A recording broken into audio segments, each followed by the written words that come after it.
I am a 20-year-old university student, and a lot of my friends don't have very much money. I see a lot of my friends working full-time alongside doing their degree, or working very long hours part-time to pay for the things that they have. A lot of my friends can barely afford to run the cars that they have. A lot of my friends don't have cars. Their rents are extortionately high, and quite frankly, they don't make very much money. What I'm trying to say is, whether we're talking generationally or geographically or any other sort of metric that we want to use, the wealth transfer and the gap between people who have and do not have is definitely widening at the minute. Let's talk about what this looks like, what this means for us, and how we can kind of get ourselves into a much more comfortable position, because it does seem to be the case that the times are changing. Now, look across the markets, whether we talk about the fact that houses are rising much faster than rents, which of course benefits landlords because they already own the property and collect the rent, and it of course is to the detriment of the renters because they are not making money, or they are losing money, and they have to spend more on the living costs. Whether we talk about the cost of food, which may be to a degree due to elevated production costs, but also benefits people who own shares in the food companies, and also of course may benefit the people who work within those companies. Whether we talk about the cost of fuel, which is extortionate here in the UK. Fortunately for me, I have a fairly cheap car, but it's still not cheap to fill up that car. And of course that benefits the shareholders of these companies too. Young people like myself, and not just young people, many, are feeling broker than ever. Now for myself, fortunately, I'm seeing my income start to rise. That's because I run multiple online businesses, and I'm always trying to find ways to make more money. But the system is definitely changing. I see people working, again, 30, 40, 50, 60 hours a week, and they cannot afford the things that others can. And yet on the other hand, we've got more and more than ever, it seems to be the case, supercars driving around. We've got more and more people who buy these nice things, which shows a bit of a double standard. Economic crisis, cost of living crisis, call it what you like. Not for everybody though, is it? Not for everybody, because I see a lot of brand new 24 plate supercars driving around a lot of cities. So then we've got to look at what we're actually looking at. We're looking at a massively widening wealth gap, and the answer for why that is probably quite obvious to many. It's because the rich own assets and the poor simply do not. Let me switch my hands. So essentially the poor people don't own assets, which basically puts more power into the hands of the rich, because they just watch their assets rise, and other people can't afford to get into the market, which pushes them up even more. You guys know how it all works, but it is ostensibly true. So that's the kind of the what about it, and we all know this, but what do we do about it, and how does it make us feel? And why are people therefore giving up? Because I'm seeing this a lot too, and I kind of feel it myself. I'm graduating from university this year, if I get my grades done, but I'm struggling to get the work done. And I don't mean that because it's hard, it's very easy work. I'm struggling to do the work. And why is that? Is it because I'm lazy? It might be. But the real reason why it is in my head is because there's not much benefit from doing it.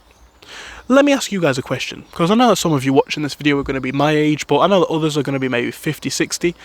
If you were my age, and you've done everything right basically by the book, you've worked hard in school, you've worked hard in college, and you've eventually got your A-levels, and now you're getting your degree, and you graduate with a degree, would you want to work in that workforce if you as a graduate in business were going to get paid less than a worker in an Amazon warehouse? Because that's what me and my friend worked out that it was less for a graduate business management job than for a worker in an Amazon warehouse.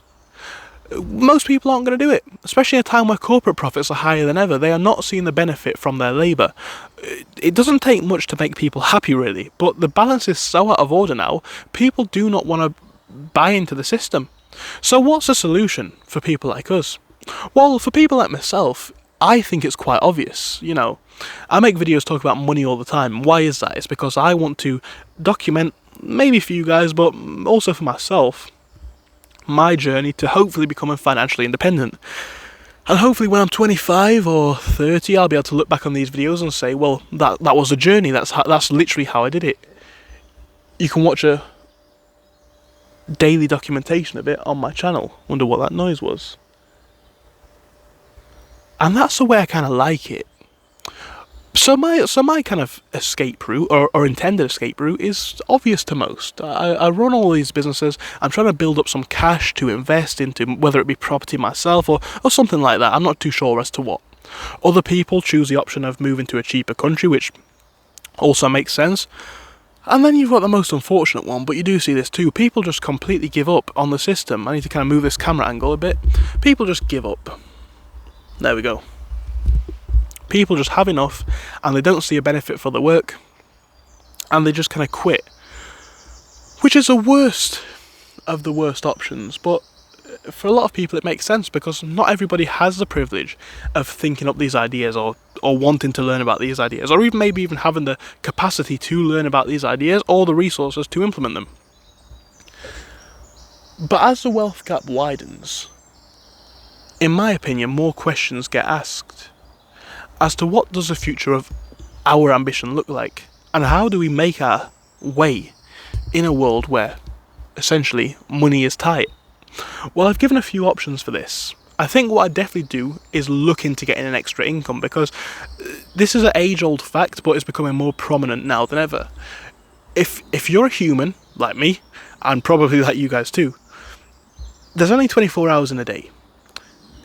Even if you didn't sleep, didn't eat, didn't want free time, you can only work 24 hours. So if you get paid £10, you can only make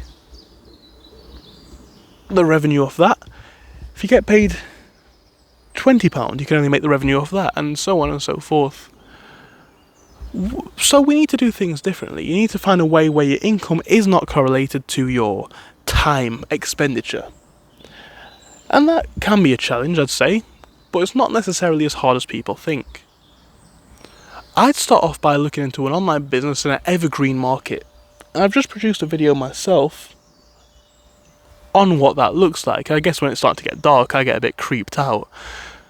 but I'd look into creating a business in an evergreen market. So whether that be something like, as a good commenter mentioned, the baby market, because babies are always being born, or something which I think is always an evergreen market, is the market for the rich. Because think about it. These are the people who are getting richer as many are getting poorer. These are the people who are profiting off, quite frankly, some of the bad situations by shorting the markets. I'd be looking for those sort of more highbrow markets. I think there can be a lot of profit in those. But 2024 and 2025 I think are going to be an interesting year, because as inflation continues to hit people's wages, as the stock market continues to climb higher, as corporate profits climb higher and jobs get cut at the same time, we're in a very interesting place. And if things don't change in the market, I don't know what it's going to look like. I mean, for me, I've never really wanted a job anyway, but I would have been open to it once. If the idea was, you do everything completely right, like I believe I have, in the sense that you go get a job, you go get a degree, blah, blah, blah, and then you get a decent job where you can afford a house and a car, and you can afford to have 2 kids, most people would be happy with that. But in the modern day, when you can't afford to do that, it's an interesting place for people. All I'd say is, I think that gap is probably, in my opinion at least, going to widen as time goes on, because, well, it's going to take a lot of reform to kind of even get the balance back. Pay's going to have to rise by, 20-30%, probably for a lot of industries. And companies and shareholders don't want to pay it. They don't want to pay it, so maybe people will get that wage and then others will get fired, or maybe no one's going to get that wage, and the discrepancy between living costs and wages is just going to continue to rise. But for me and for people like myself, I think the option is looking at the resources that we have that we didn't have in the past. Whilst it's true that 30 years ago, or 40 years ago, or 50, 60 years ago, you could have probably got a better paid job after graduating from a degree like mine, it's also true that now you can make more money than any job can online. Of course, I'm not here in this video to talk about what business I would necessarily start, but that's kind of what I'm saying. It's true to also note that every generation has its benefits, its drawbacks, its pluses, its minuses, and its challenges and its advantages of living in.